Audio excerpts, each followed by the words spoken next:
I'd now like to, without ado, introduce Rebecca Reynolds, who's a sessional lecturer of Museum Studies at the University of Reading.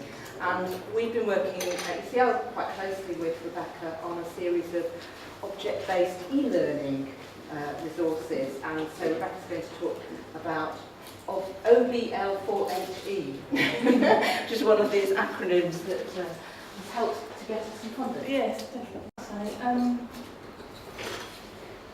yes, I'm glad you mentioned e-learning when you were introducing these sessions, which I think is has particular interest for people who work mainly with 3D with objects, and the interface between e-learning and objects is a problematic one and a fascinating one as well, which we found in this project. So what I have here is a case study. I've put it in pedagogical terms rather than strategic terms. It might sound a bit different from the talks you've heard so far today.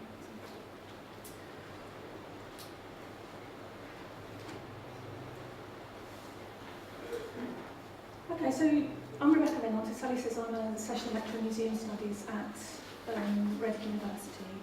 And until January this year, I was involved in a JISC-funded project called Object-Based Learning for Higher Education.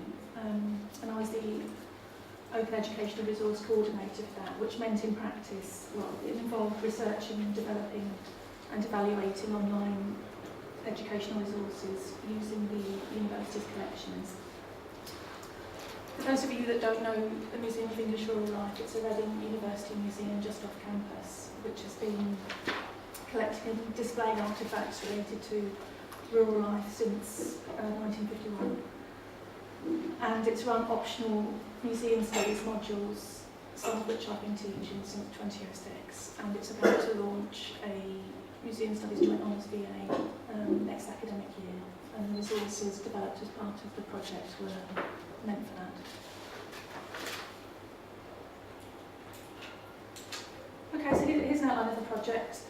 As I said, it was funded by JISC. It was a 15-month partnership between Reading University, UCL and the Collections Trust. And it created a searchable source base of about 150,000 digital objects. Digital objects meaning images, documents. And about 6.5 of those were newly digitised. Source base meaning Culture Grid or the online resource depository journal. It created 17 open educational resources, meaning learning and teaching materials online, accessible to people inside universities and also outside. So just to give you an example, this was one of them, and this is aimed at students taking a placement at one of the university museums, and also anyone thinking of a museum's career. What is it really like working in a museum? So moving on to student involvement in the project, there was this familiar three-stage evaluation process: front-end, formative and summative evaluation. The emphasis from the beginning was, are these resources actually going to be used at the end of the day? And this evaluation was meant to find out what would make that likely to happen. And part of that was designing them to support tasks on existing courses, putting them on digital platforms that students would actually use, such as the university's virtual learning environment, Blackboard, asking students what they wanted from them, whether they'd be likely to use them. And also one resource was piloted as part of the first year Museum Studies module. So just to give a little flavour of some of the research that came out of that. What makes it likely that students will use online resources? Top of the list, they want them relevant to their course tasks. Even more, if you want to put it differently, relevant to getting a high mark.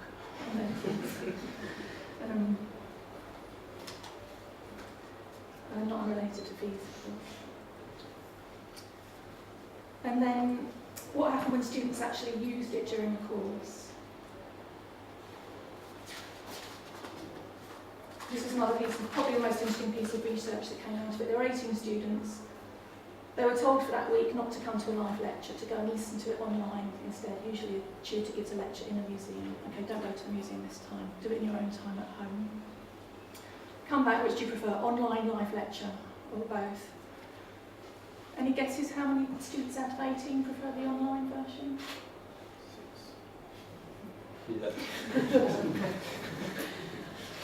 Both? 9. But live only 8.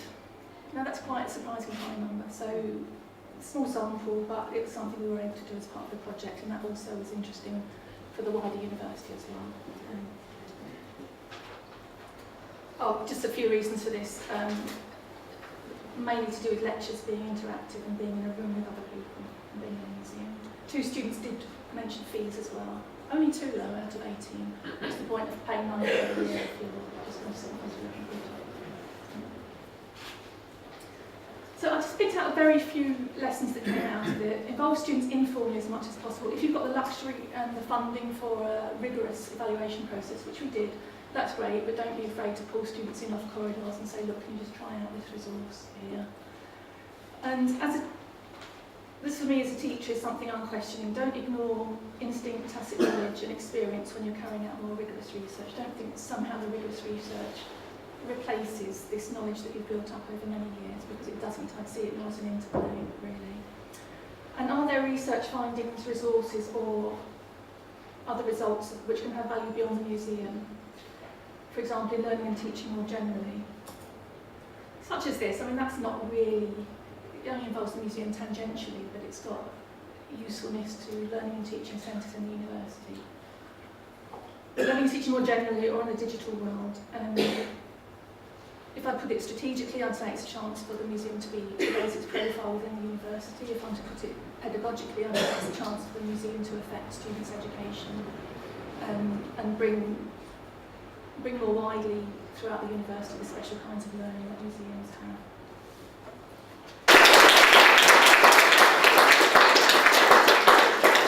Being very good and demonstrating your pedagogical expertise. I'd now like to introduce our final speaker in this session, Gemma Angel, who is a research student at UCL, and she now heads up our team of student engagers, and she's going to talk about her work. Okay, hello, I'm Gemma Angel, thanks for the introduction, Sally. So I'm actually a PhD student at UCL with the History of Art department, and I do research with the Science Museum as well. And I'm part of a small team of initially 7 research students who were employed by UCL Museums and Public Engagement to find ways of connecting our research to the museum collections and work in the museums themselves, speaking to visitors as and when they come in. So we work principally with the Grant Museum of Zoology, UCL Art Museum and the Petrie Museum of Egyptian Archaeology. And the idea is that we spend some time every week in each of the museums speaking to visitors about our own research, and it's a very kind of open conversational approach, so a lot of different themes come up in our engagements. So this is one of our engagement team here, Sarah, in different contexts. We do other engagements, so this is actually the Freshers' Fair this year, so one of our team talking to undergraduates about the Museum Society and getting more involved in museums and this sort of thing. So we all have different approaches to talking to people in the museums themselves. So is our baboon friend again. One of our team is a biological anthropologist who works on baboon vocalization. So she uses examples of her actual research field work, the sounds that she's gathered in the field, to get people interested in talking to her about her work in the Grant Museum, where there are very many primate specimens on display. So this is her particular approach. Another approach used by one of our medical historians. She uses this object, so she takes other objects related to her research into the spaces, and she tries to get people to imagine or think about what kind of creature this actually replaces medicinally, and it's actually a mechanical leech. So it's kind of stimulating people to think about the collections in different kind of ways, how the zoology collection might link to medicine, for example. The other format that we work with is we have a blog space, so this gives us the opportunity to expand in a little bit more detail on some of the more interesting links that we're finding between our own research and some of the collections in the museum. So everyone contributes to the blog on a regular basis, and I edit this as part of my role.